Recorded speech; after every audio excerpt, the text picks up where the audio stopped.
Hi everybody. Part of this assignment is going to involve you cutting out your white Bristol board to glue on top of your matte board, but I want to show you how to cut each of these things. You can see that I'm using the back of my Bristol board pad. So here's my Bristol board pad. You can see this is the pad. This is the cardboard backing for it, which is a really handy surface to cut on. I'm going to be using my X-Acto knife here, which I keep in my little gum eraser that you can see here to protect it. Sometimes you have a plastic cap. I've lost mine a long time ago. But I'm going to use a new blade for each project.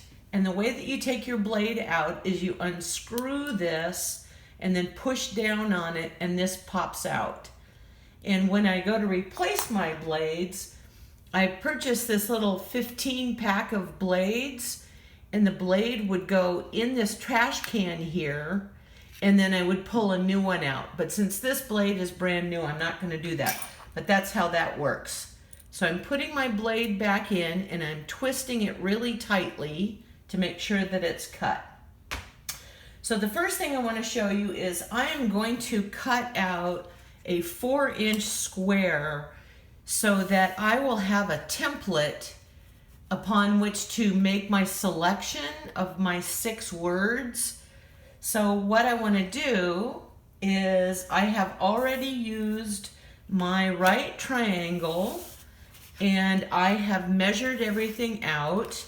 I know that this corner was the bottom of a page of white Bristol board. So this is Bristol board, which is a really tough, strong piece of paper. So I've got my square drawn out, but I never, ever, ever, ever, ever want to cut against this. Because if I gouge this out, it is completely ruined and useless.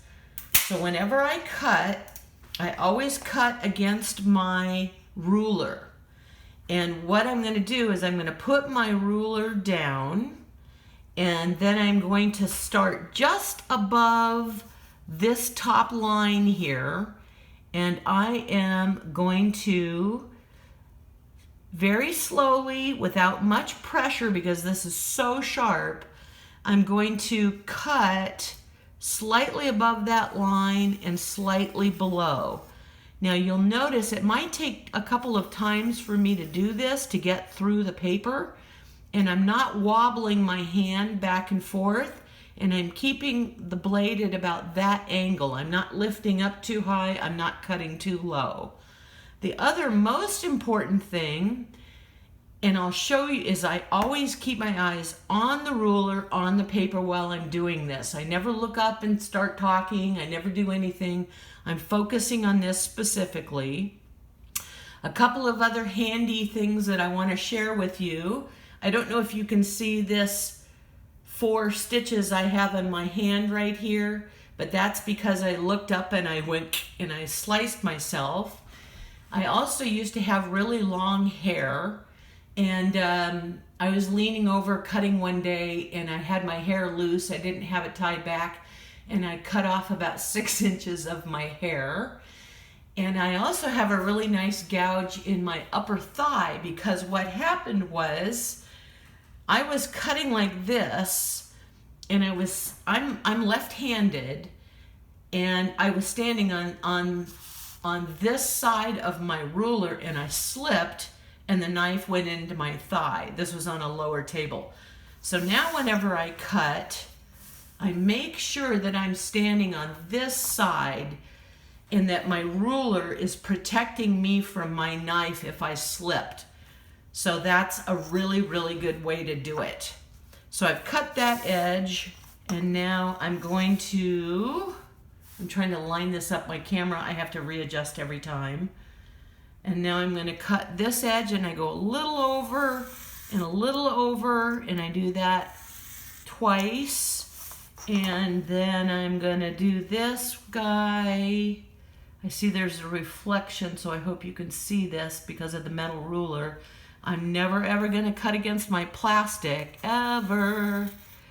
So there's that.